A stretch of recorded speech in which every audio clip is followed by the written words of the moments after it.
Hey everyone, welcome back to B2B Freelance Writer. On this channel, we're teaching you how to become highly paid freelance writers for the B2B industry. In this video, I want to talk about the laziest way I know to land B2B writing clients, and no one is doing this, so you will have virtually no competition. Let's go.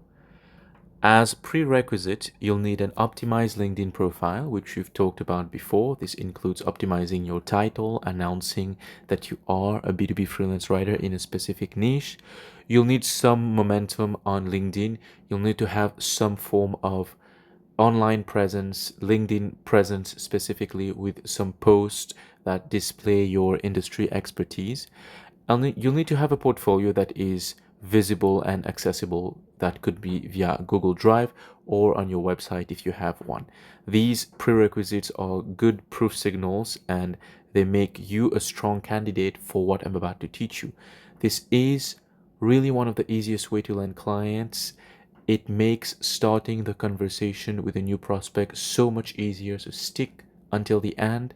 And if you do, hit subscribe for more content. Let's go. Number one, check the LinkedIn pages of your B2B prospects. That's it. So you have a list of B2B prospects, you have the name of their companies, go on the LinkedIn page of that prospect. Step number two, go to people. So I have an example here with HubSpot. So HubSpot, that's a company page, and I go on people. Step number three is to find key people. Now, keep in mind that HubSpot, if you are in the CRM niche, is not an ideal prospect because it's too big. We are usually targeting B2B startups or Series A, B, C funded startups.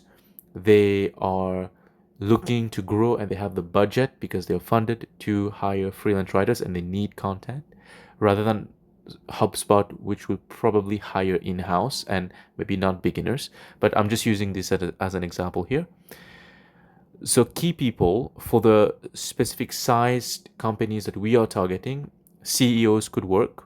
For larger companies, maybe not CEOs, but in our case, CEOs will work, marketing managers, content managers, owners, founders. These are the key people. Step number four is maybe the most important one. This is where you have to pay some attention. You've got to check if they have some form of high activity on LinkedIn. They are either posting about the company activities, about the industry, they're writing personal posts, but then they're linking it back to the product, the software that they're selling.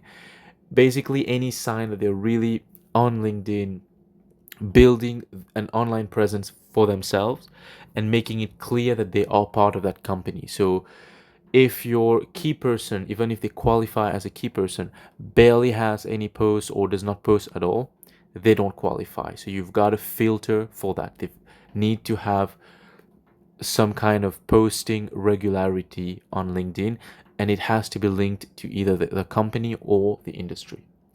Step number five is to select a post. So find one of their most recent posts, and there's a block of text there. So you select that block of text and you copy the entire post.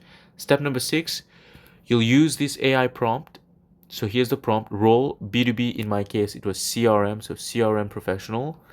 Here's your task: 3 comments, and the guidelines has to be conversational, human tone, shows understanding, 1-2 sentences max, no pitch, no services, no self-promotion, no grandiosities, right? So this is where ChatGPT gets a bit crazy by writing revolutionary, game-changing, brilliant, here's the kicker, all of these things that scream AI. No M dashes, no cliches, no just or move beyond. These are just things ChatGPT keep spitting out. So I'm telling AI not to do that. And remember, what makes a good AI prompt is not only what you tell AI to do, but what you tell AI not to do. This is where you slice out all of that AI slop.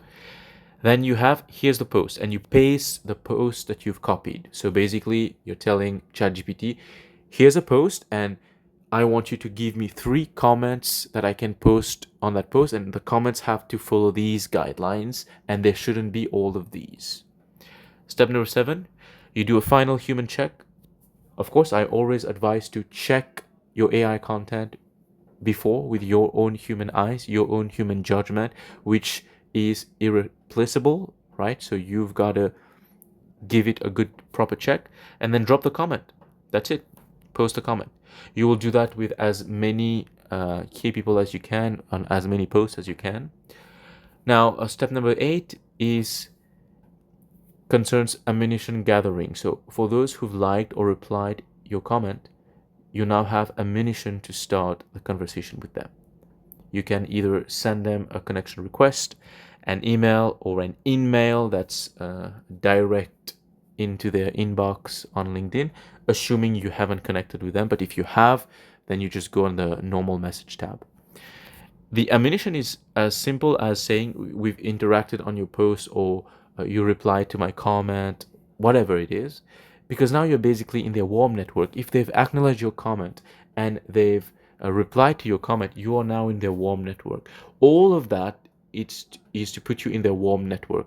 This is what gets the conversation started. The hardest part about outreach is being a stranger. And the more we can find ways not to be strangers, we can easily start conversations and get the ball rolling. Then you make your targeted offer, all of these things we've talked about before. It's super, super, super low effort. It takes no time to copy a post and put in the prompt and get comments and just paste the comments there. It's a copy and paste job, basically. I'm not even counting the prospects who might reach out to you after they've seen your comment. That's more of a passive way, that method. But if you're looking for an active way, you get them to reply to your comment. Now you are in their warm network. At least you're not cold anymore. You use that as a way, either in your first line in the connection request. Hey, yeah, we just interacted on your post, so I thought I'd send out a connection request. I'm a B2B freelancer in the CRM space. I specialize in blog posts, etc. Right? Or you send them an email, or you do all of that multi-channel approach.